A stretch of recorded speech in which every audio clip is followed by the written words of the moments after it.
जी screen पर आ जाए students, जरा बातें अब खत्म कर दें। दरवाजे पे बैठ जाते हैं जाकर, ठीक है। जब आ जाएंगे तो पढ़ाना शुरू कर दूंगा। ऐसे तो नहीं ना, बस क्लास का टाइम शुरू हो गया, पढ़ना शुरू करते हैं, ठीक है। अच्छा, आज दो तीन चीज़ों को पहले देखते हैं। एक हमने टॉपिक शुरू के दिनों में पढ़ा था डोमेन और सब डोमेन, ठीक है। सबको पता है डोमेन हमें परचेज करनी पड़ती है। अब मैंने ये अपना अकाउंट खोला है जिसके मैं सी पैनल पर आ गया हूँ, ठीक है। जरा थोड़ी सी चीज़ें हमने यहाँ से समझनी है पहले। ये जिस अकाउंट में मैं आ गया हूँ, आप देख रहे हो कि राइट साइड पर देखें, इसकी डिटेल्स भी आ रही हैं। इन डिटेल्स में सबसे पहले क्या लिखा हुआ आ रहा है, एड एंड डोमेन, और लिखा हुआ आ रहा है 1 of 5। इसका क्या मतलब है कि भाई ये जो होस्टिंग का पैकेज खरीदा हुआ है, इसमें उन्होंने ऑप्शन दी हुई है एडिंग डोमेन्स, यानी दूसरी 5 टोटल डोमेन्स लग सकती हैं। इसका मतलब क्या हुआ कि अगर मैंने 5 डोमेन खरीदी होंगी 5 मुख्तलिफ वेबसाइट्स के लिए, ये होस्टिंग इस्तेमाल हो सकती है। एक तरीका तो यह था ना कि मैं हर वेबसाइट के लिए अलग-अलग होस्टिंग खरीदता। तो ये वाला जो मैंने पैकेज खरीदा हुआ है, इस पैकेज में उन्होंने ये दिया हुआ है कि भाई आप एक होस्टिंग पैकेज ले लो, इसमें 5 वेबसाइट्स इसके साथ अटैच कर सकते हो। अच्छा, दूसरे नंबर पर आओ, फिर क्या लिखा हुआ आ रहा है, सब डोमेन्स। ये देखें, सब डोमेन भी लिखा हुआ आ रहा है। तो कहते हैं इसके अंदर टोटल 5 सब डोमेन्स भी बन सकती हैं। ऐसे ही है, मतलब ये जो पैकेज मैं आपको बता रहा हूँ, इसका मतलब पहले ये साइंस समझ लेनी है क्या है। हमारी वेबसाइट बन गई है, अब हमने अपनी वेबसाइट को लाइव करना है, उसके लिए हमें अपना डोमेन नेम परचेज करना है। xyz.com, peaksolution.edu.pk, geo.tv, urdupoint.com, ये नाम है, इनको हम बोलते हैं डोमेन नेम। ये हमारी वेबसाइट्स के नाम है, ये डोमेन नेम है। ये सिर्फ नाम है, कंपनी का नाम है ये, बस ये वेबसाइट नहीं है। हमने अपनी वेबसाइट को किसी नाम के साथ लगाना है ना, अटैच करना है, तो हमें एक डोमेन परचेज करनी पड़ती है जिसकी मिनिमम लाइफ टाइम जो होता है वो 1 ईयर होता है। और ये वंस परचेज नहीं करते, बल्कि ये एनुअल बेसिस पर परचेज करते हैं, यानी कि हर बार इसने साल के बाद रिन्यू भी होना है। एसईओ के हवाले से हम रिकमेंड करते हैं कि हमारा जो क्लाइंट हो वो ज्यादा से ज्यादा 1 साल से ज्यादा के लिए डोमेन परचेज कर ले। ऐसी है ना, मिसाल के तौर पर जैसे किसी दुकान पर जाएं और उसके बाहर लिखा हो जनाब कायमशुदा 2023, खत्म कब हो रही है 2024 में, तो आप तो इस दुकान से सौदा नहीं खरीदोगे ना भाई, कोई चीज़ परचेज नहीं करोगे। आप कहोगे भाई इसकी तो कोई रिलायबिलिटी नहीं है।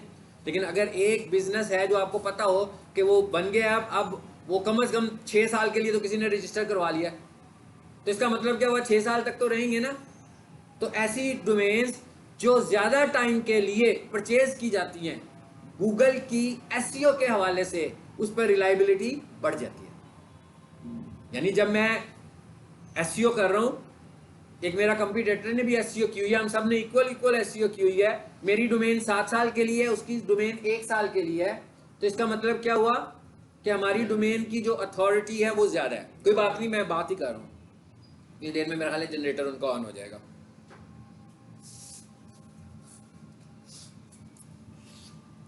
तो इसका मतलब एक तो हमें डोमेन परचेज करनी है, और एसईओ के हवाले से हम अपने क्लाइंट को ये भी कहेंगे कि भाई आपने बिजनेस शुरू कर लिया है, तो अब आप इसको ज्यादा दिनों के लिए अपने पास रखें। मतलब जरूरी नहीं है 1 साल के लिए टेंशन में भी रहेगा कि हर साल रिन्यू करवानी है, कभी भूल भी सकता है वो, और भूल जाएगा तो गड़बड़ भी हो जाएगी, डोमेन उसके हाथ से भी जा सकती है। अगर आप डोमेन को 10 दिनों के लिए भी छोड़ दें और कोई शरारत करके आपकी डोमेन परचेज कर ले, तो फिर आपको उससे महंगी खरीदनी पड़ेगी। इसलिए ज्यादा बेहतर ये होता है कि हम 1 से ज्यादा सालों के लिए डोमेन को बाय कर लें। ये तो होगी डोमेन, लेकिन आपकी जो वेबसाइट है उसने भी तो कहीं पे लाइव होना है। हमें अपनी वेबसाइट को लाइव करने के लिए स्पेस की जरूरत है। अभी तक तो आप जो कोडिंग कर रहे थे, आपकी वेबसाइट कहां पे स्टोर है, हमारी वेबसाइट कहां पे स्टोर है, हमारे कंप्यूटर पर है। लेकिन जब हमने इसको ऑनलाइन करना होगा तो हमें स्पेस की जरूरत है, किसी ऑनलाइन सर्वर पर जो कि पूरा दिन चलता रहे, हफ्ता भर चले, महीना भर चले, साल भर चले, यानी कि रुके ना। और अगर कभी गड़बड़ हो तो एक कंप्यूटर से दूसरे कंप्यूटर पे स्विच भी हो जाए, ताकि हमारी वेबसाइट डाउन ना हो, चलती रहे। इस मकसद के लिए हमें होस्टिंग भी परचेज करनी पड़ती है। अब डोमेन और होस्टिंग में फर्क पता लग गया। बिल्कुल ऐसे ही है जैसे मैंने अपना लैपटॉप खरीदा और हार्ड डिस्क नहीं खरीदी। ये जो हार्ड डिस्क है बेसिकली ये क्या है, होस्टिंग है। तो हार्ड डिस्क भी उतनी ही अहम है जितना कि लैपटॉप है, ठीक है। तो इस वक्त मैं जो चीज आपको दिखा रहा हूं दैट इज होस्टिंग। इस वक्त जो हम बात कर रहे हैं वो होस्टिंग की बात कर रहे हैं। इस वक्त हम जो बात कर रहे हैं वो स्पेस की बात कर रहे हैं। अब इसने मुझे कहा कि भाई ये होस्टिंग ले ली हमने, और हमने जो भी पैकेज लिया ये जितने का भी था, 10,000 का था, 12,000 का था। अब इसमें उसने मुझे क्या कहा, कहता है कि भैया मैंने आपको होस्टिंग दे दी है, अब आप 5 वेबसाइट इसके साथ अटैच कर सकते हो। इसका मतलब क्या हुआ कि 4 मजीद वेबसाइट्स के लिए मुझे होस्टिंग परचेज करने की जरूरत तो नहीं। फिर उसने कहा कि इसके अंदर आप सब डोमेन्स भी बना सकते हो। सब डोमेन ऐसे ही है जैसे विंडो में फोल्डर और फोल्डर के अंदर सब फोल्डर। ठीक है। अब हम एक प्रैक्टिस करने लगे हैं कि वेबसाइट को अपलोड कैसे करते हैं, और उस प्रैक्टिस के लिए मैं आपको सी पैनल के ऊपर सब डोमेन क्रिएट करना सिखाऊंगा, और बाकी के अपने जो एसईओ के रिलेटेड टास्क हैं हम उस पर करेंगे। यानी अभी आप काम कर रहे हो ना अपना, फॉर एग्जांपल आप में से कोई होस्टिंग परचेज करता है और वो ये कहता है भाई मैंने अपनी वेबसाइट कंप्लीट कर लिया, मैं इसको लाइव करता हूँ। तो लाइव करने के लिए उसे होस्टिंग अकाउंट की जरूरत होगी। परचेज करेगा तो बिल्कुल इसी जगह पे आएगा जहां पर मैं आपको स्क्रीन पे लेके आया हूं। अब मुझे क्या बनानी है, सब डोमेन। यानी अभी लेसन का पहले हिस्से में मैं सब डोमेन क्रिएट करनी सिखा रहा हूँ। आमतौर पर ये सी पैनल का लेक्चर इधर क्लासरूम में नहीं चलता, ना चले तो फिर मैं अपनी रिकॉर्डिंग देता हूँ, लेकिन आपकी क्लास में क्योंकि चल रहा है इसलिए हमको यहीं से कर रहे हैं। ये मैं डोमेन पे गया,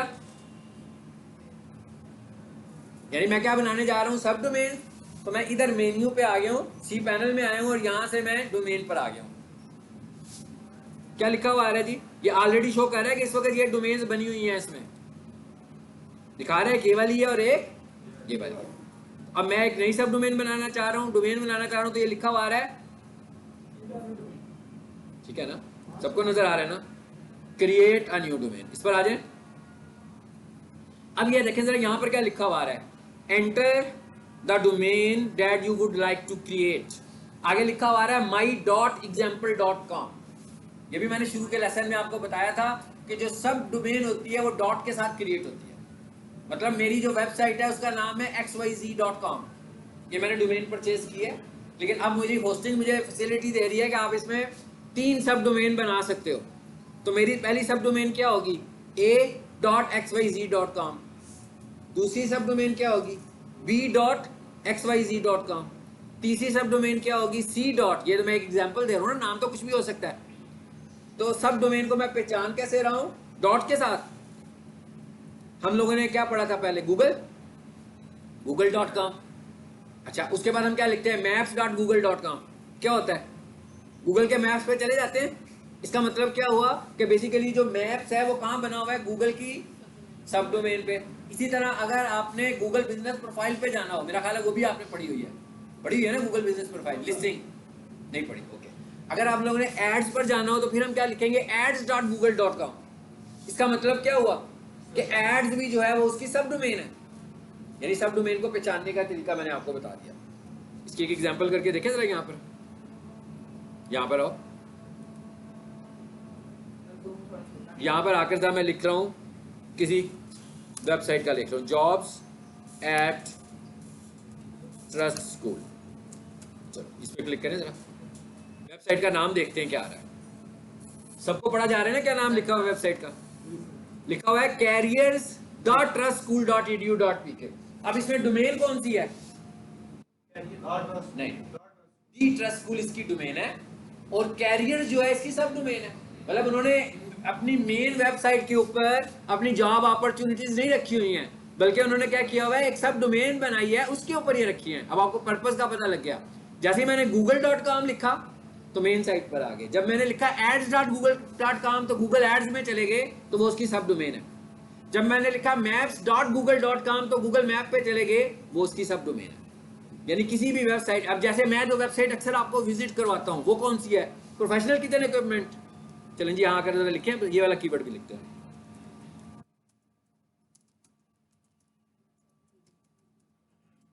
लिख दिया, लिखा मैंने। जरा नीचे है, एड्स के नीचे क्या है, हाँ जिसको भी पढ़ लो।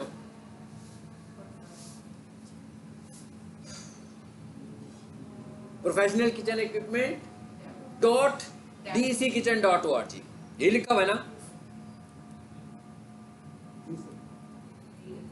इसका मतलब क्या हुआ? ये भी सब डोमेन है। एक्चुअल डोमेन कौन सी है? नहीं, DECkitchen.org। जरा इसको अलग अलग करने पड़े। यानी कि जो हमारी डोमेन है वो कौन सी है? DECkitchen.org। और सब डोमेन कौन सी है? professionalkitchen.DECkitchen.org। इसका मतलब क्या हुआ कि बेसिकली ये जो प्रोफेशनल किचन इक्विपमेंट बनी हुई है सब डोमेन, ये कहां जाकर बनाई होगी हमने? डीसी किचन के अंदर जाके। चलो अब समझ में आ गया मेरा ख्याल है। अब हम जरा जाते हैं वापस उधर ही जहां पे काम कर रहे थे।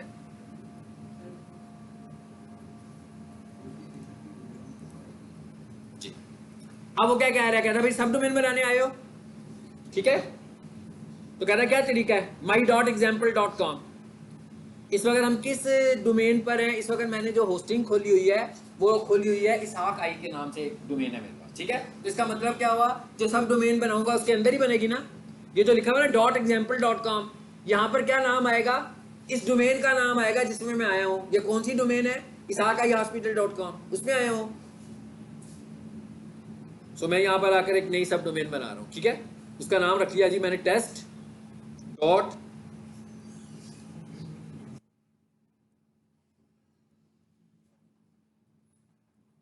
समझ में आई बात? यहाँ अगर मैंने लिखा test.ishaq.ihospital.com। अब एक्चुअली क्या हो रहा है कि टेस्ट के नाम से एक सब डोमेन बनने जा रही है इसहाक आई में, जिसमें मैं अपनी कोई वेबसाइट अपलोड करने जा रहा हूँ। देखिए जरा कैसे बननी है। क्या लिखा हुआ है? ये आ गया नीचे। देखते हैं अभी एरर आता है कि क्या आता है।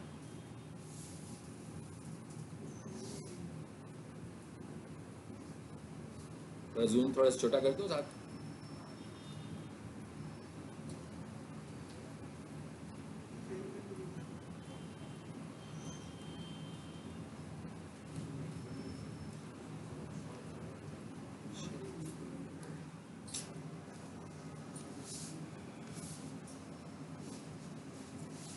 नेट स्लो चल रहा है।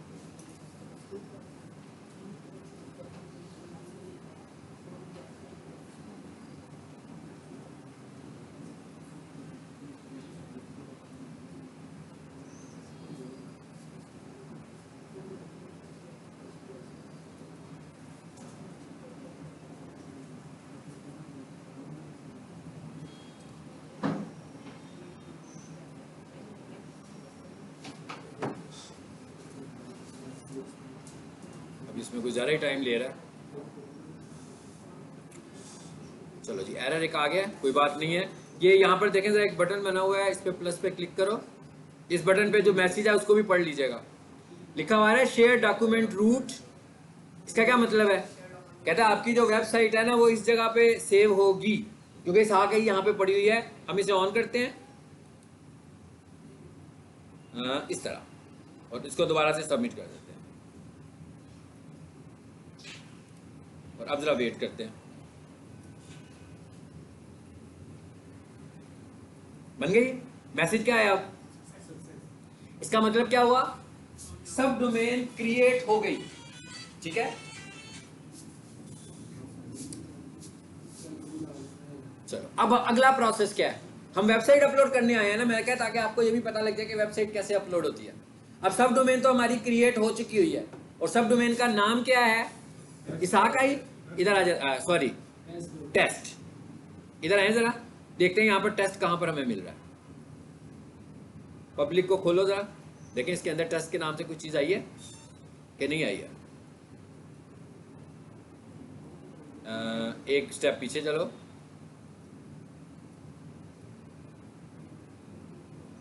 इसको जरा रिफ्रेश कर ले पेज को, कहीं ना कहीं तो आनी चाहिए। उसने क्रिएट तो कर दिया।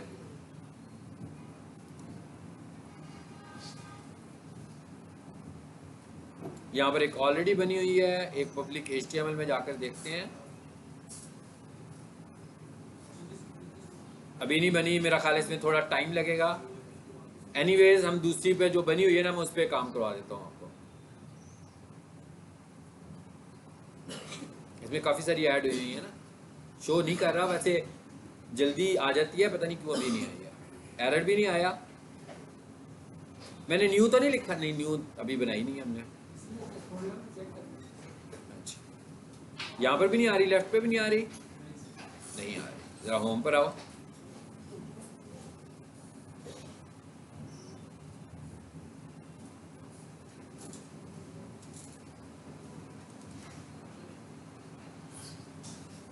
चलें अभी फिलहाल हम एक काम करते हैं, जो हमारे पास बनी हुई है ना, हम उस पर काम कर लेते हैं। जी कौन सा? नहीं नहीं, तो वो तो मैंने वेबसाइट का नाम लाया ना। जैसे मैं खोलता हूँ प्रोफेशनल किचन इक्विपमेंट .dckitchen.org, तो एक्चुअली क्या किया होगा, एक्चुअल वेबसाइट कौन सी होगी? dckitchen.org। जैसे सर अभी मेरे पास में डोमेन चल रही है curious.net.vk, ठीक है, वो मेन डोमेन है जी, जो मेन डोमेन। अब उसी के ऊपर हमारे यूजर नेम चल रहे हैं, जैसे मैंने नहीं नहीं, वो यूजर नेम है, वो तो एक्सेस है ना, वो आपने एक्सेस लिया होगा किसी और को देने के लिए, एक और यूजर बना दिया। ये हम कह रहे हैं कि हम उस डोमेन के अंदर एक और सब डोमेन बना रहे हैं। क्यों बना रहे हैं? एक नई वेबसाइट अपलोड करने के लिए। आपकी जैसे आपके पास एक डोमेन है ना, आप उसमें जाकर चेक करेंगे सबसे पहले कि उसमें कितनी सब डोमेन की ऑप्शंस हैं। फॉर एग्जांपल उसमें 3 सब डोमेन की ऑप्शंस होंगी, तो आप उसमें जाकर 3 सब डोमेन्स क्रिएट कर सकते हो और उसके अंदर 3 वेबसाइट्स और आ जाएंगी। और वो कैसे आएंगी? A डॉट आपकी डोमेन का नाम, B डॉट आपकी डोमेन का नाम, C डॉट, यानी कि 3 डोमेन एक्स्ट्रा होगी, और चौथी वो होगी जो एक्चुअल है। आपकी जो एक्चुअल है वो मेन होगी, बाकी की जो होंगी वो एक्स्ट्रा होंगी। जी मेन टू मेन आपने बताया कि डीसी किचन है। सर अगर हम चाह रहे हैं कि हम सब डोमेन किसी बिल्कुल ही अल्टरनेट बनाएं, किसी और बिजनेस लाइन भी हो, रिजल्ट अच्छे नहीं आएंगे। अभी आपको मैं बताऊंगा कि सब डोमेन को हमने यूज कहाँ पे करना है as a SEO expert. As a SEO expert हमने उसका क्या इस्तेमाल करना है वो भी बताता हूँ, ठीक है? वो क्या साइंस है, ये हमें बिल्कुल ऐसे नहीं करना कि इसहाक आई एक मेडिकल की है तो उसके साथ मैं एक एजुकेशन की सब डोमेन बना लूँ, इसका कोई फायदा नहीं होगा। इसलिए कि जब वो वेबसाइट नजर भी आएगी ना तो ऊपर इसहाक आई लिखा होगा, और उसके अंदर एजुकेशन की वेबसाइट जब खुलेगी तो उनका आपस में कोई रिलेशन तो नहीं बन पाएगा ना। अटैच करना है, बिल्कुल अटैच करना है। अभी मैं उसकी साइंस बताता हूँ क्या करनी है, लेकिन जरा पहले थोड़ा सा आगे की बात कर लें जो मैं बताना चाह रहा हूँ, क्योंकि ये अकाउंट आमतौर पर ही कॉलेज में खुलता नहीं होता, तो ये खुल गया है ना अगर, तो इससे फायदा उठा लेते हैं। अभी भी नहीं आया टेस्ट? अच्छा चलो, नहीं आया तो कोई बात नहीं यार, जो बड़ी हुई है हम उसी की बात कर लेते हैं। हम सपोज कह रहे हैं जी कि ये पड़ी है हमारे पास वेबसाइट, इसके अंदर अल्लामा शफात रसूल के नाम से है, ठीक है? ये आ रही है वेबसाइट। अब यहाँ पर हमें करना क्या है, जैसे आप लोगों ने ऑफलाइन वेबसाइट बनाई है, अब आपने उस वेबसाइट को यहाँ पर लेकर आना है। आपने अपनी ऑफलाइन वेबसाइट को यहाँ पर लेकर आना है, लाइव करना है ना। तो सबसे पहले आपने क्या करना है, सब डोमेन क्रिएट कर लेनी है। सब डोमेन बनाने के बाद क्या करना है, आपने अपनी सब डोमेन को ओपन कर लेना है, जैसे मैंने कर लिया ओपन। अब आपको मैंने प्रोजेक्ट कैसे भेजा था, जिप करके। आपने अपना प्रोजेक्ट कंप्लीट करने के बाद उसको दोबारा से जिप कर देना है। जिप करने के बाद यहाँ पर हमारे पास, ये समझ लेना है आपने, इसकी मैं आपसे एक वीडियो भी शेयर करूंगा जो कि मैंने सब डोमेन पे की होगी, ठीक है? अपलोड का बटन आ रहा है, यहाँ से हमने मैंने क्या कहा कि आपने अपनी वेबसाइट बना ली, कंप्लीट कर लिया है। अब आपने क्या करना है, उसको पहले जिप करना है। पहले आपने मेरी वेबसाइट को खोलने के लिए अनजिप किया था, ऐसे ही है ना?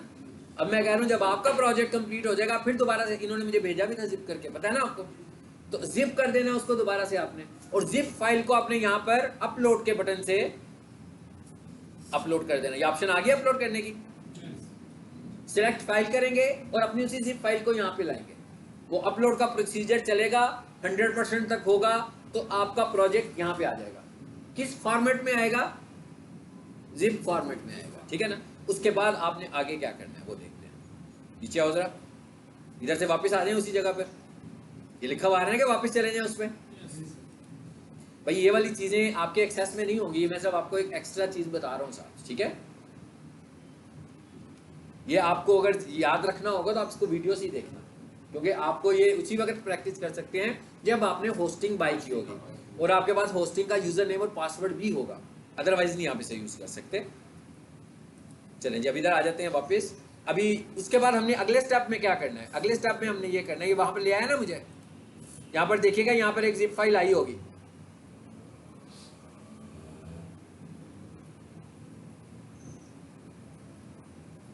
ये आ रही है, जैसे ये आ रही है उसके बाद मैं इस पर करूंगा राइट क्लिक और ये क्या लिखा हुआ है, बस सिंपल एक्सट्रैक्ट करूंगा तो क्या होगा, सारी की सारी वेबसाइट आपकी यहाँ पर ओपन हो जाएगी।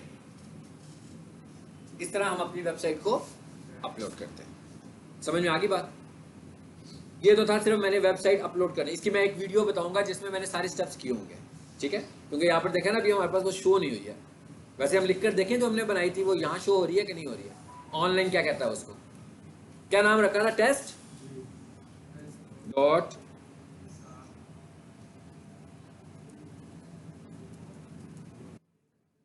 एंटर करें जरा।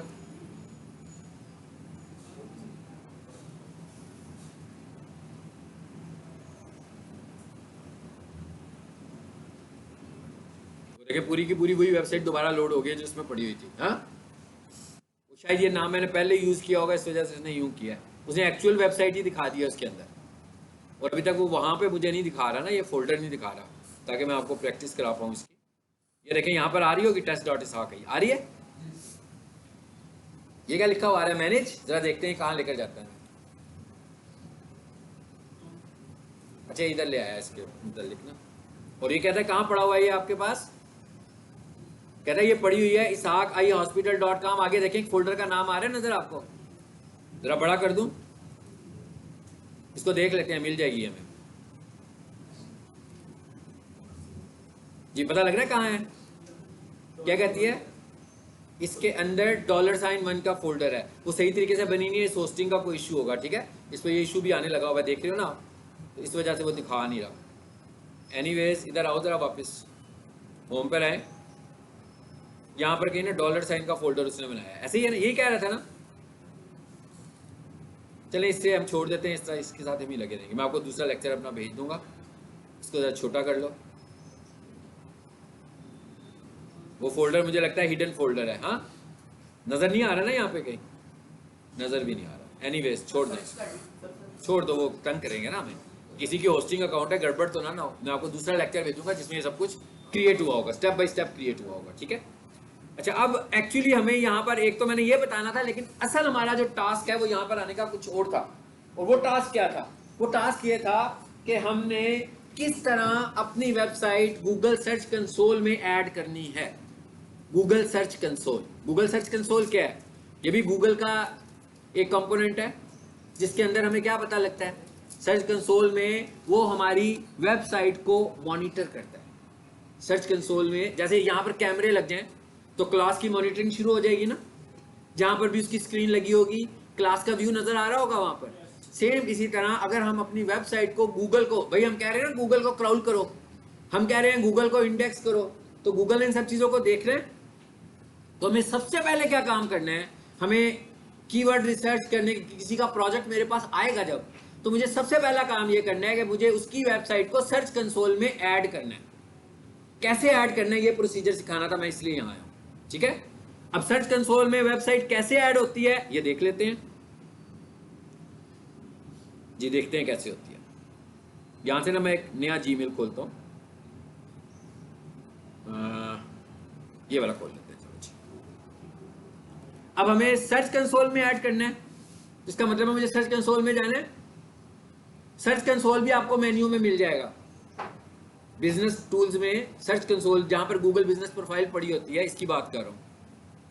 ये देखिए, इस पर आओ, यहां पर सर्च कंसोल होगा। यहां नहीं आ रहा क्योंकि हमने यूज नहीं किया अभी तक, इसलिए नहीं आ रहा। तो मैं मोर फ्रॉम गूगल पे जाता हूं, जरा स्क्रीन पर देखें कहां पे मिलना है मुझे इसमें। ये क्या लिखा हुआ आ रहा है जी? Browse all products. ये क्या लिखा हुआ आ रहा है? यहां पर देखिएगा सर्च कंसोल आपको नजर आएगा। आ गया? वैसे हम गूगल पे सर्च भी कर सकते हैं, टाइप करके गूगल सर्च कंसोल, तो खुद ही लिंक नजर आएगा, उस पर क्लिक करेंगे तो हम यहां आ जाएंगे, यहां से भी आ सकते हैं। अब ये देखिएगा, ये सर्च कंसोल खुल गया। जब आप सर्च कंसोल खोलोगे तो बिल्कुल ऐसे खुलेगा, यहां पर कुछ भी नहीं है। वो ये कह रहा है कि भाई welcome to Google Search Console, to start select property type. Property का मतलब है कि आप अपनी वेबसाइट मुझे बताओ कौन सी है। अब वो ये कहता है कि सर्च कंसोल में वेबसाइट को अप्रूव कराने के दो तरीके हैं। पहला तरीका डोमेन लेवल, दूसरा तरीका यूआरएल लेवल। अब डोमेन लेवल और यूआरएल लेवल में फर्क क्या है? अभी थोड़ी देर पहले हमने पढ़ा कि हमारे पास एक डोमेन थी, एक होस्टिंग थी, और उसके अंदर बहुत सारी वेबसाइट्स ऐड हो सकती थी ना। फिर हमने ये भी पढ़ा कि एक डोमेन है और उसके अंदर सब डोमेन्स भी आ सकती हैं। तो अब वो ये कह रहा है कि भाई आपके पास एक डोमेन है dckitchen.org, उसमें आपने टोटल 4 सब डोमेन्स भी बनाई हुई हैं। तो जब आप डोमेन लेवल पर करोगे तो आपको सिर्फ एक ही करानी पड़ेगी अप्रूव, उसके अंदर वाली जितनी भी होंगी वो ऑटो अप्रूव होगी इस लेवल पर। लेकिन इस लेवल को कराने का तरीका जरा कॉम्प्लेक्स है। वो क्या है? इसके लिए हमें होस्टिंग से इंटरेक्ट भी करना पड़ता है, इसलिए कि इस मकसद के लिए होस्टिंग वाले कुछ सेटिंग्स अपने तौर पर करते हैं, तो ये पॉसिबल होता है। और इसको फिर लाइव होने में तकरीबन 24 से 48 घंटे भी लगते हैं। तो जब तक ये लाइव नहीं होता उस वक्त तक आपकी वेबसाइट डाउन भी हो जाती है। इसका मतलब क्या हुआ कि ये काम मुझे जब जब करना पड़ेगा, मुझे बार बार होस्टिंग से इंटरेक्ट करना पड़ेगा। इसलिए हम इस प्रोसीजर को, पहले वाले प्रोसीजर को कंसीडर नहीं करते। हम कहते हैं वो काम करें जो हमारे कंट्रोल में हो, जो हमारा दिल करे, जब दिल करे ऐड कर लें, जब दिल करे रिमूव कर लें। तो फिर हम कौन सा तरीका यूज करते हैं? यूआरएल लेवल का। इसका क्या मतलब है कि आपकी जितनी भी वेबसाइट्स होंगी आपको उन्हें एक एक करके ऐड करने हैं, जिसकी जरूरत नहीं होगी उसको रिमूव भी कर देंगे। अच्छा, अब यूआरएल लेवल में ऐड करने का मेथड क्या होगा? यहां लाकर हम वेबसाइट का नाम लिखेंगे, जो अभी मैंने आपको एक एग्जांपल के तौर पर एक वेबसाइट दिखाई है, मैं उसी को खोल लेता हूं। जी, अपलोड की है यही वेबसाइट सर्च कंसोल में, मैंने अपलोड नहीं हुई। छोड़ दे। सर्च कंसोल को मैंने पढ़ाया ही नहीं, आपने कैसे कर लिया? मैं कल देखा, लिखा हुआ आपकी कल वीडियो देख रहा था, सर्च कंसोल लिखा हुआ था कुछ इस तरह का। अपलोड कर दो जब आप समझ लेना, अब आपको पता लगेगा। ठीक है, मैंने वो लेक्चर आपको पढ़ाया ही नहीं है अभी तक। जी, तो पहले वेबसाइट खोल लें। मैं इसलिए खोल रहा हूँ कि भाई मैं इसका यूआरएल कॉपी कर लूँ, लंबा यूआरएल है, मुझे याद नहीं था। सो मैंने इसे कॉपी किया और यहाँ लाकर यहाँ पेस्ट कर दिया। अब आपको पता लग गया ना कहाँ से शुरू हुआ काम? यूआरएल लेवल से। यहाँ पर आकर वेबसाइट का एड्रेस दिया,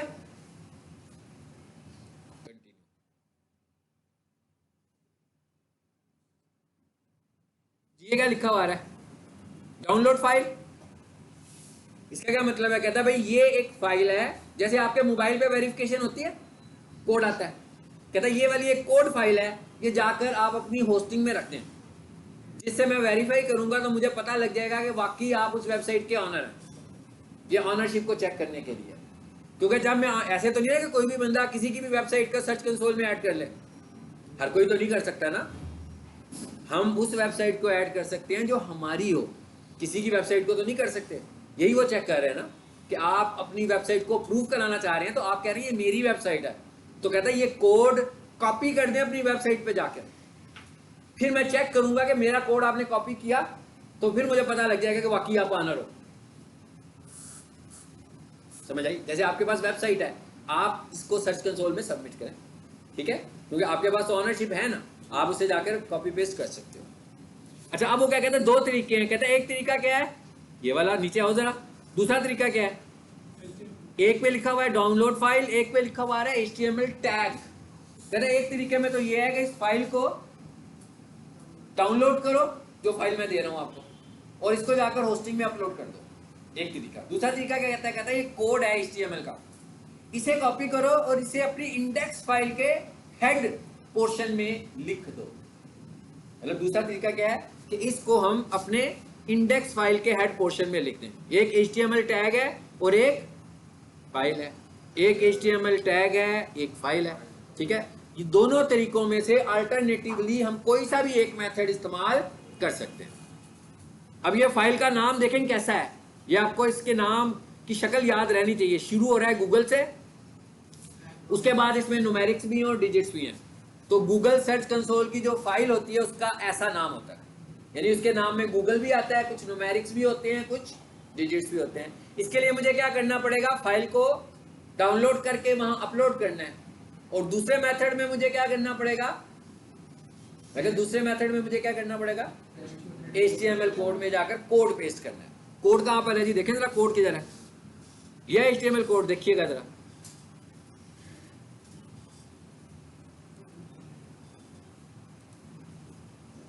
आ गया कोड। ये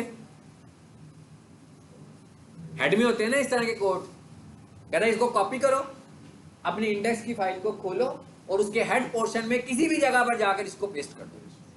एक तरीका ये, आप जिस तरीके में ज्यादा कंफर्टेबल हो आप वो वाला तरीका कर सकते हैं। अब अगर आपकी वेबसाइट अपलोड हो चुकी हुई है तो फिर आप लाइव वेबसाइट में इंडेक्स फाइल खोलो। लाइव वेबसाइट है ना, देख रहे थे ना, वेबसाइट अपलोड किया हमने, वहां पर जाकर एडिट करो, उसके हेड में जाकर पेस्ट करो और सेव कर दो।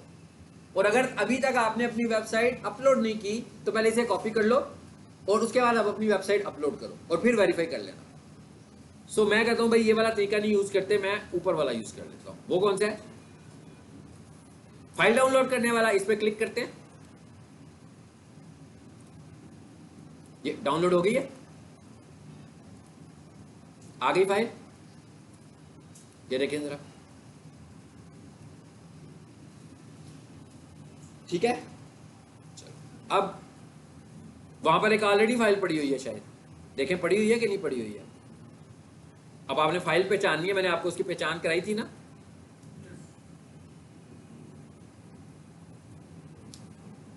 है कि नहीं?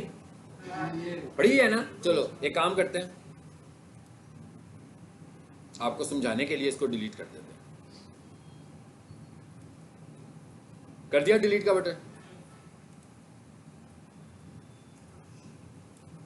कंफर्म। अब देख रहे हो ऐसे ही काम हो रहे हैं जैसे विंडोज में काम हो रहे होते हैं सारे। चलो जी, अब देखो चली गई, चली गई ना यहाँ से फाइल। अब मैं यहाँ पर अपलोड करूंगा, ये मैं आपको प्रोसीजर करके दिखा देता हूँ। ये अपलोड का बटन आया, वही तरीका आ गया फिर जैसे वेबसाइट अपलोड कर रहा था। सिलेक्ट, कहां पे पड़ी हुई है जी? डाउनलोड में। कौन से वाली थी? ये वाली।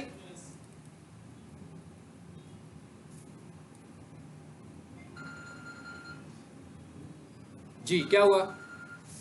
अपलोड कंप्लीट हो गया, कंप्लीट हो गया अपलोड। अब इसका काम खत्म यहां से। अब मैं वापस उधर ही चला जाता हूं।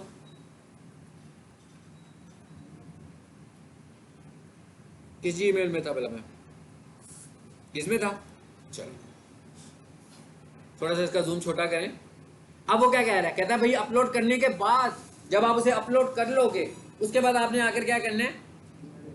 वेरीफाई का बटन प्रेस करना है। अब बेसिकली करेगा क्या? वो करेगा, वो ये चेक करेगा कि ये जो फाइल मैंने इसको प्रोवाइड की है ये किस जगह पर जाकर लगी है। उसको क्रॉस चेक करेगा क्या वाकई इस वेबसाइट पे ऐड हो गई है। अगर ऐड हो जाएगी तो मुझे कंफर्म कर देगा, अगर ऐड नहीं हुई होगी तो एरर आ जाएगा। अब अगर तो मैंने ये मेथड यूज किया तो मुझे ये वेरीफाई यूज करना है, और अगर मैंने ये मेथड यूज किया नीचे वाला तो फिर मुझे ये भी कंफर्म याद रखिएगा कि ये वेरीफाई का बटन अपना अपना है उसका, ठीक है। कोड वाला वेरीफाई का बटन ये है, फाइल वाला वेरीफाई का बटन ये है। हमने अभी जो वेरिफिकेशन किया है वो कैसे किया है? फाइल से किया, तो इसको वेरीफाई करेंगे। लो जी, इसको तो अभी तो उसे समझ में नहीं आई थी, ठीक है, दोबारा कर लेते हैं।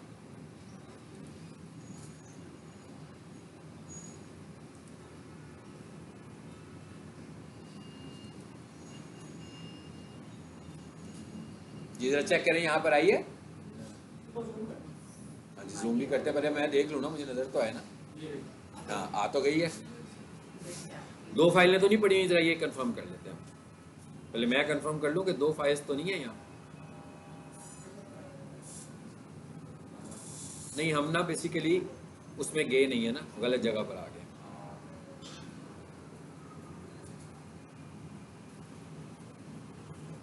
इसको डिलीट कर दें जी, पहले इसको यहाँ से डिलीट कर दें और फिर दोबारा अपलोड करेंगे। कहाँ है? ये है। अब जूम बड़ा कर लें, डिलीट का बटन भी ऊपर आ रहा होगा, आ रहा है? यही है ना। इसको डिलीट करो। बेसिकली मैं उस फोल्डर में नहीं गया ना, ये वेबसाइट थी ना हमारी, इसे खोलना था सिर्फ। चलो अब इधर आओ।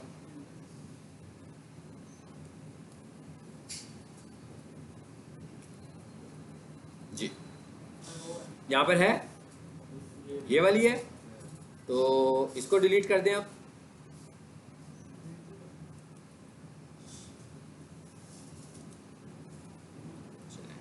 अब इसको अपलोड कर देते हैं यहाँ पर। क्योंकि पहले की हुई थी ना, आप सीखोगे कैसे भाई? वो मैंने पहले तो प्रूफ कराया हुआ है ना, तो मैंने उसको रिमूव कर दिया ना, जो आपने फाइल बनाई है मैं उसको अपलोड कर रहा हूँ, ठीक है। लेकिन आप जब अपनी वेबसाइट को करोगे वहां पर तो ये सब कुछ नहीं होगा ना, मैं तो एक प्रोजेक्ट के ऊपर ये प्रैक्टिस करवा रहा हूँ आपको।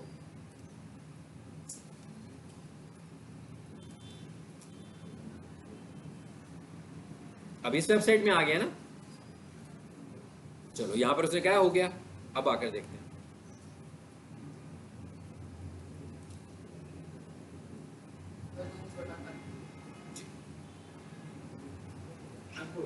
होगी ना। सो ये क्या किया हमने, ये हमने अपनी वेबसाइट को गूगल सर्च कंसोल में ऐड किया। इसका मतलब क्या हुआ कि ये वाली चीजों की प्रैक्टिस आप कब करोगे, जब आपके पास, जिसके पास अपनी वेब होस्टिंग है वो ये कर सकता है।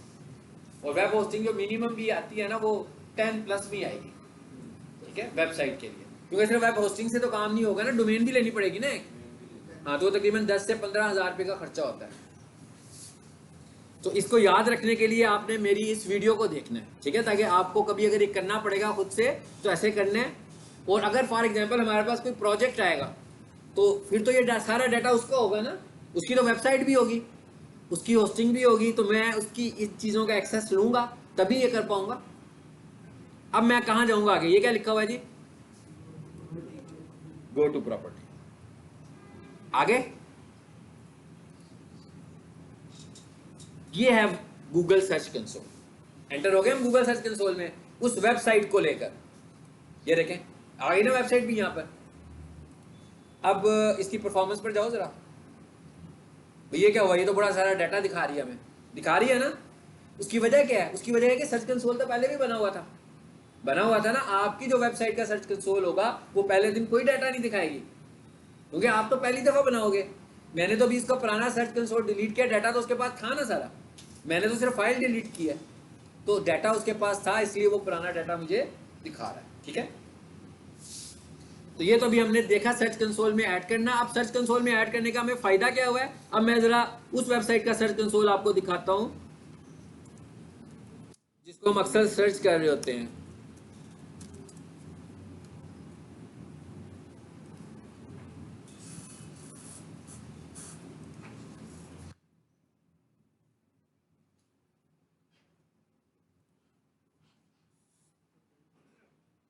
जी ये देखें, ये वही वेबसाइट आ गई ना प्रोफेशनल किचन वाली जो आप खोलते हो।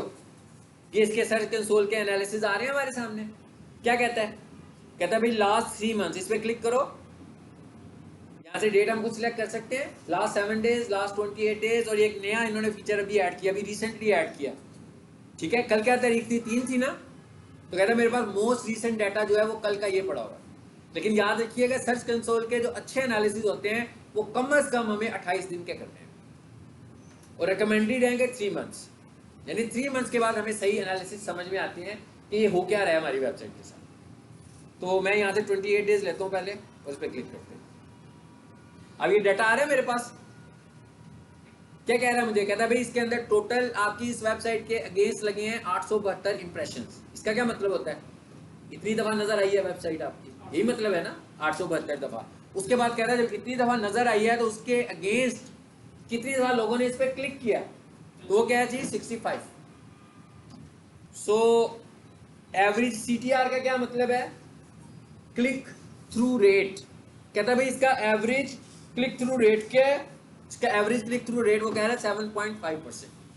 CTR को कैलकुलेट करने का हमारे पास मेथड क्या है, क्लिक्स डिवाइडेड बाई इंप्रेशंस। भाई 75 को वो जैसे आप अपनी परसेंटेज निकालते थे, obtain marks divided by total marks, ऐसे ही है ना। सो यहाँ पर हम क्या कह रहे हैं, total clicks divided by total impressions multiply 100 कर दो, तो ये वो कह रहा है भाई 7.5% इसका क्लिक थ्रू रेट है। जरा अब इधर आ रहा हूं मैं दोबारा सर्च में, देखिएगा जरा यहाँ पे मैं क्या लिखने लगा हूं। कुछ चीजें मैं बताता हूँ, उसे आप कॉपी पे भी नोट डाउन किए। कुछ लोग करते हैं, कुछ लोग तो कुछ लाते भी नहीं है ना, जरूर लाया करें ताकि आपका वो कुछ डाटा रिटर्न फॉर्म में हो लेक्चर वाइज। हाँ, बेस्ट CTR, देखिए मैंने क्या लिखा है, मैंने लिखा है best CTR for organic websites. Organic का क्या मतलब है, SEO। जिन वेबसाइट की हमने एसईओ की हुई है उसके अगेंस्ट एक अच्छा सीटीआर क्या होता है?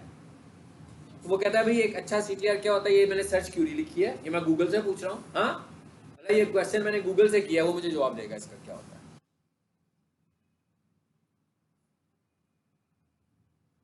आगे नीचे क्वेश्चन, इस पर क्लिक करो था।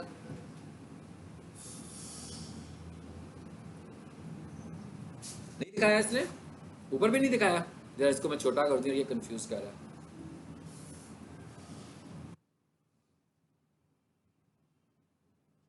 जी ये लिखा हुआ है, ये गुम हो गया था हमसे। जी क्या लिखा हुआ है? A good CTR for organic search is anything about 3%। कहता है 3% से ज्यादा CTR हो तो इसका मतलब यह है कि अच्छा CTR है, अच्छा क्लिक थ्रू रेट आपकी वेबसाइट पे आ रहा है। अच्छा अब जरा उधर वापस चलते हैं। उसका कितना आ रहा था? 7 पॉइंट कुछ था, इससे भी ज्यादा हो जाएगा अभी देखिएगा। अच्छा ये पूरा दिखा रहा है, ये किसका दिखा रहा है? ये देखें नीचे कितनी सारी इसकी सर्च क्यूरीज है। ये क्यूरीज आ रही है ना, कहते हैं इसके ऊपर 10 के ऊपर 1 क्लिक हुआ, इसके ऊपर 3 के ऊपर 1 क्लिक हुआ। ये किस पे दिखा रहा है जी? अलामा शफात रसूल पे दिखा रहा है। हमने इस पे नहीं देखना था, मैं तो इस पे दिखा रहा था। प्रोफेशनल किचन दिखा रहा था ना आपको मैं पहले, इस पर आ जाओ वापस। हाँ जी यहाँ पर ये आ रहा है। तो यहाँ पर जरा देखें, सबसे मेन कीवर्ड इनका था प्रोफेशनल किचन इक्विपमेंट इस सब डोमेन में। तो यहाँ पर कहता है कि 203 इंप्रेशंस लगे हैं। क्या कह रहा है? 203 इंप्रेशंस लगे हैं। क्लिक्स कितने हुए हैं? 44, बहुत ज्यादा है इसका, 3% नहीं है। बाकी का 15 इंप्रेशंस लगे हैं और 7 क्लिक्स हुए हैं। ये क्या कीवर्ड है? DEC kitchen. ये कोई कीवर्ड नहीं है, ये कंपनी का नाम है। ये कोई ढूंढेगा नहीं, ये सिर्फ वही ढूंढेगा जो इनकी कंपनी को जानता होगा। ये क्या लिखा हुआ जी? 160। ये क्या लिखा है? Professional kitchen. 160 पर 1 है। पहले क्या आ रहा था? 203 पर 4, 44। जरा इसका कैलकुलेटर लगाओ, कितने आ रहे थे? नहीं, क्लिक्स कितने थे? 44 डिवाइडेड बाई 203, 22%। इसका इस कीवर्ड का बहुत ज्यादा कीवर्ड, यानी इसका मतलब क्या हुआ? 3% से बहुत अच्छा है। सो ये कीवर्ड इतना ट्रिगर होने लगा हुआ है, यानी इसका क्लिक थ्रू रेट जो आ रहा है वो 21% आने लगा हुआ है। लेकिन इसमें क्योंकि हमने मेजर फोकस इसी कीवर्ड को किया हुआ है। ये वो साइंस है जिसके लिए हम सब डोमेन्स बनाते हैं। मैं बार बार सब डोमेन की बात कर रहा हूँ ना, बेसिकली मैंने सब डोमेन क्यों बनानी है, अब ये साइंस समझ लेते हैं। ये तो हमें पता लग गया, सर्च कंसोल आ गया हमारे सामने। सब डोमेन हम इसलिए बना रहे हैं कि मिसाल के तौर पर मेरा जो क्लाइंट है ना, उसके कुछ 10 कीवर्ड्स हैं। अब 10 के 10 कीवर्ड्स फौरन तो ऑप्टिमाइज नहीं होने वाले। उनमें से हो सकता है कि कुछ जल्दी हो जाए, कुछ थोड़ा टाइम लें, कुछ बहुत ज़्यादा टाइम लें। सारे के सारे कीवर्ड्स ऑप्टिमाइज नहीं होंगे। एक वेबसाइट का होम पेज है ना, मल्टीपल पेजेस पे तो मैं कर लूँगा। अब मैं क्या करूँगा? इस साइंस को क्विक करने के लिए मैं क्या करूँगा? मेरे पास ऑप्शन थी 4 सब डोमेन्स बनाने की। मैंने क्या किया? वो जो 4 सब डोमेन्स बनाई, बेसिकली वो 4 सब डोमेन्स कैसे बनाई? कीवर्ड्स के साथ। एसईओ का एक सबसे स्ट्रॉन्ग क्राइटेरिया क्या है? कीवर्ड इन यूआरएल, कि अगर आपकी वेबसाइट में आपका कीवर्ड होगा तो रैंकिंग बहुत तेज हो जाएगी। क्या हो गया? ना करो यार, ऐसे तो नहीं ना। तबीयत तो घर चले जाओ, इधर बैठोगे तो मुझे भी नींद आएगी, तुम्हारे साथ वाले को भी नींद आएगी, सबको नींद आएगी, हम सब सो जाएंगे। अगर आपकी तबीयत ठीक नहीं है आप चले जाओ ना घर, मुझे कोई प्रॉब्लम नहीं है, रिकॉर्डिंग सुन लेना बाकी की, लेकिन मैं पढ़ा नहीं पाऊंगा यार ऐसे ना। तो इस मकसद के लिए हम सब डोमेन की बात करते हैं। मैंने कहा इस मकसद के लिए हम सब डोमेन की बात कर रहे हैं। यानी मेरा एक क्लाइंट है, उसके टोटल थे 6 कीवर्ड। मैंने ना 1 कीवर्ड 2 कीवर्ड रैंक कर दिया, बाकी के भी टाइम ले रहे हैं। सो मैंने क्या किया? शुरू में ये किया कि उसके पहले 5 कीवर्ड मेन वेबसाइट पे रैंक कराए, और उसके बाद उसके जो 4 कीवर्ड्स हैं उसकी 4 अलग-अलग सब डोमेन्स बनाई, और चारों सब डोमेन में एक एक कीवर्ड को यूआरएल में लेकर उसी को पूरे होम पेज पे टारगेट किया। और इसका मतलब क्या हुआ कि वो चारों सब डोमेन्स के भी सारे पेजेस हैं, home, contact us, about us, gallery, सब कुछ है ना। उसका सिर्फ मैंने होम पेज चेंज किया, बाकी के सारे पेज मैंने कहाँ कन्वर्ट किए? उसी वेबसाइट पर जो उसकी एक्चुअल वेबसाइट थी। तो इसका मतलब क्या हुआ? लिंक भी मिल गए, रेलिवेंसी भी हो गई, क्योंकि उसी से रेलिवेंट है। जैसे अभी आपने क्वेश्चन किया था किसी और ब्रांड के सब डोमेन, किसी और ब्रांड की सब डोमेन बनाएंगे कोई फायदा नहीं होगा। सब डोमेन उसी ब्रांड की बनानी है जिस ब्रांड के ऊपर हम काम कर रहे हैं। यानी वो कमर्शियल किचन की ब्रांड थी, उसी की सब डोमेन बनाऊंगा। हाँ, उसकी एक प्रोडक्ट थी आइसक्रीम मशीनरी, एक प्रोडक्ट थी कॉफी मशीन्स, एक प्रोडक्ट थी पिज्जा ओवन फॉर एग्जांपल, ये उसके कीवर्ड थे सपोज, तो मैंने इन्हीं के नाम से ही बना दिया। और होम पेज के ऊपर टारगेटिंग कर दी इन कीवर्ड्स की। अब हो क्या रहा है, अब आप देखते हैं ना अभी क्या हो रहा है, आपको रिजल्ट नजर आया, पूरा एक महीना हम इस चीज को देखते रहे। होता क्या था एक्चुअली, होता ये था कि जैसे हम प्रोफेशनल किचन इक्विपमेंट लिखते थे तो डीसी किचन की वेबसाइट भी नहीं आ रही थी। सबसे ऊपर क्या आती थी, उनकी सब डोमेन, उनके नीचे क्या आती थी, इनकी वेबसाइट, उसके बाद नीचे आते थे कंपटीटर्स। तो इसका मतलब क्या हुआ कि पहली 2 वेबसाइट एक ही बंदे की आ रही हैं, कंपटीटर्स को बीट कर रहे हैं ना हम लोग। इस तरह जब हम दूसरे कीवर्ड्स पे प्ले कर रहे होंगे तो हम दूसरे कीवर्ड्स पे कंपटीटर्स को बीट कर रहे होंगे। सर चीज में सर सब डोमेन आ रही है। सर्च चीज में सब डोमेन भी आएगी, मेन डोमेन भी आएगी। यानी बेसिकली हम ऊपर आ गए ना भाई सब डोमेन से। सब डोमेन में हमारे कीवर्ड्स हैं बेसिकली, और सब डोमेन में क्या है, सारे का सारा हमने ऑप्टिमाइज किया हुआ है उस कीवर्ड के लिए। लेकिन उसी सब डोमेन का जो कॉन्टेक्ट अस है वो बेसिकली किसका कॉन्टेक्ट अस है, डीसी किचन वाला ही है। जब कोई बंदा उस पर क्लिक करेगा तो एक्चुअल वेबसाइट पर आ जाएगा। इसको यहां तजर्बा करके देखें, इसको मैं छोटा करूंगा, इस तरह हमें समझ में नहीं आएगा। यहां आकर मैंने लिखा प्रोफेशनल किचन इक्विपमेंट, ये कीवर्ड है मेन। अच्छा, नीचे आए, ये देखें वेबसाइट कौन सी आई है, सब डोमेन वाली आ गई पहले नंबर पर। अच्छा, दूसरे नंबर पर देखें क्या आ रहा है,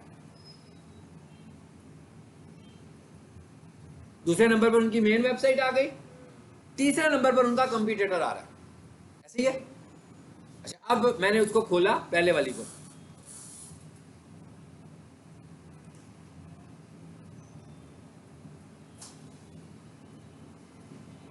खुल गई। अब इसका जूम छोटा करेगा, ये कंटेंट जो इसका है ऑटो उठाएगी। नहीं, हम लिखेंगे, वो क्यों उठाएगी, हमने लिखना है, सब कुछ हमने उठाना है। मैं यही तो कह रहा हूं कि नया कंटेंट लिखा, बिल्कुल सब डोमेन में सब डोमेन जो 4 बनाएंगे, नया कंटेंट लिखेंगे तो ही रैंक करेगी ना, कॉपी से तो रैंक नहीं करेगी। लेकिन मैंने सिर्फ नया जो कंटेंट लिखा है ना वो होम पेज का लिखा है, देखें। सर मेन में तो होम पेज ही है ना।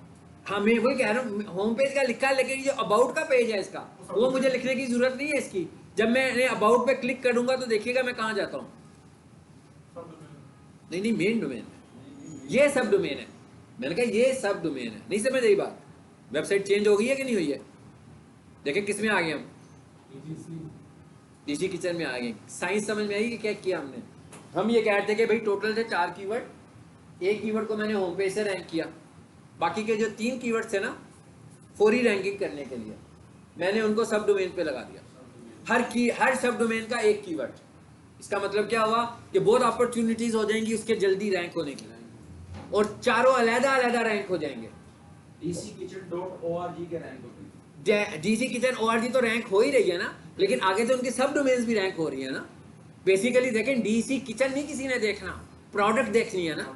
यानी एक बंदे ने आइसक्रीम मशीनरी खरीदनी है तो इन्होंने एक सब डोमेन बनाई आइसक्रीम मशीनरी.dckitchen.org, उस पर कीवर्ड्स रैंक कर दिए। एक बंदे ने पिज्जा ओवन खरीदना है, उसने कहा पिज्जा oven.dckitchen.org, अब वो पिज्जा ओवन वाली उस पर रैंक कर जाएगी, उसके कंपटीटर्स नीचे। साइंस समझ में आई है क्या? इसका फायदा क्या होगा, इसका फायदा ये होगा कि जो 8-10 महीने में आपकी रैंकिंग होनी थी वही वाली रैंकिंग आपकी 28 से 40 दिन के अंदर हो जाएगी। जबकि गूगल का अपना जो स्टैंडर्ड था वो क्या कहता था 6 महीने, इसलिए कि उसमें नंबर ऑफ कीवर्ड्स की बात हो रही थी। जब आप किसी एक वेबसाइट पर एक ही कीवर्ड को टारगेट कर रहे हो तो वो तो प्रायोरिटी पर आ जाएगा। और फिर मैंने क्या किया, वो जो 4 सब डोमेन, बेसिकली 4 वेबसाइट्स बनाई हैं, ऐसे ही है ना। बेशक डिजाइन टेम्पलेट तो एक जैसी है लेकिन वेबसाइट तो अलग है।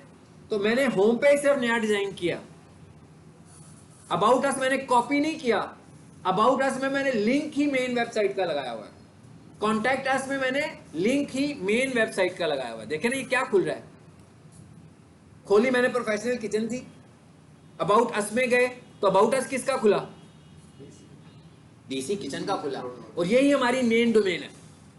असल ट्रैफिक मैं इसी के लिए बाय कर रहा था। फिर क्या हुआ, लिंक्स भी मिल गए इसको, यानी कि लिंक बिल्डिंग भी हो गई और लिंक बिल्डिंग रेलिवेंट भी हो गई और अब इसका फायदा क्या हुआ, इसका फायदा ये हुआ कि भाई नजर भी आना शुरू हो गया आप बहुत सारी प्रोडक्ट के ऊपर, तो कंपटीटर आपका खड़ा नहीं होगा अब आपके साथ कहीं, यानी आप मुख्तलिफ कीवर्ड पर ऊपर ही रहेंगे क्योंकि आपने उसको इंडिविजुअली भी रैंक करा लिया।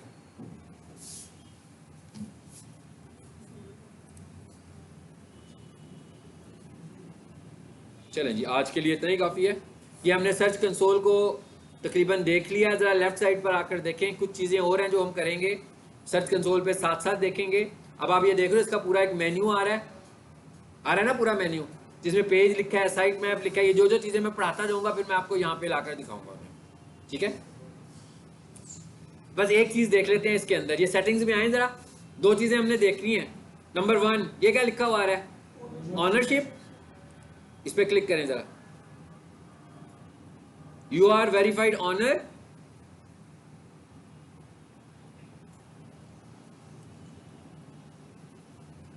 अब ये दिखा रहा है जी ऑनर कौन है इसका।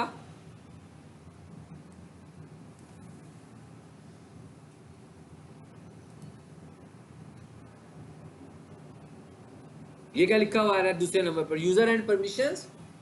जैसे हमने यूट्यूब पे परमिशंस दी थी, इसी तरह अगर मैं चाहूं अपने सर्च कंसोल का एक्सेस एक से ज़्यादा लोगों को दूं तो यहां आकर हम एक से ज़्यादा लोगों को एक्सेस दे सकते हैं। देखें, दे सकते हैं ना, 3 लोगों के पास एक्सेस है। ये ऊपर लिखा हुआ है ऐड यूजर। जैसे आपको मैं किसी को देना चाहूं तो यहाँ पर आपका जीमेल दूंगा, तो फिर आप जब अपने कंप्यूटर पे जाकर सर्च कंसोल लिखोगे तो यही वाली वेबसाइट आपके सर्च कंसोल में भी आ जाएगी, ठीक है। अच्छा, दूसरे आखिर में क्या चीज है इसकी, सेटिंग्स में, वापस सेटिंग्स में आए जरा, एक चीज और देखते हैं फिर से खत्म करते हैं। ये क्या लिखा हुआ है, रिमूव प्रॉपर्टी। इसका क्या मतलब है, ये हमने सर्च कंसोल में अपनी वेबसाइट ऐड की हुई है और इस वेबसाइट को वो कैसे ऐड करता है, प्रॉपर्टी के तौर पर। फॉर एग्जांपल अब मैं इसको रिमूव करना चाह रहा हूं, तो मैं इसको रिमूव करूंगा तो क्या होगा, इस सर्च कंसोल से ये निकल जाएगी, ताकि अगर आपको निकालनी हो कभी किसी वजह से तो हम यहां से उसको अपने सर्च कंसोल में से रिमूव भी कर सकते हैं। और इसी तरीके से अगर आपको कभी ये छोड़ना हो सर्च कंसोल, तो फॉर एग्जांपल ये हूं ना मैं, इस पर आए, यहां से मैं रिमूव भी कर सकता हूं। ये देखिए रिमूव एक्सेस का ऑप्शन आ रहा है किसी और को। मैं दूसरे को बनाऊंगा ऑनर और मैं उसे कहूंगा मुझे रिमूव कर दें, वो मुझे रिमूव कर देगा तो फिर उसके पास एक्सेस आ जाएगा। जैसे मैंने कुछ देर के लिए किसी के लिए काम किया, बाद में मैं अपने आप को बीच में से रिमूव करवाना चाहता हूँ, तो कैसे रिमूव करते हैं, उसको मैंने ऑनर बनाया, ये देखिए आ रहे हैं ना ऑनर, वो फिर क्या करेगा, मेन्यू पर जाएगा, यहाँ से रिमूव करेगा, परमिशन यहाँ से चेंज होती है। ये देखिए इसमें कितनी तरह की परमिशन है, ऑनर, फुल और रिस्ट्रिक्टेड। ऑनर का मतलब है कि ऑनरशिप वाली, फुल का मतलब है कि सब कुछ कर लेगा, रिस्ट्रिक्टेड का मतलब है सिर्फ देखेगा, ठीक है, व्यू कर सकता है और कुछ नहीं कर सकता। चलो।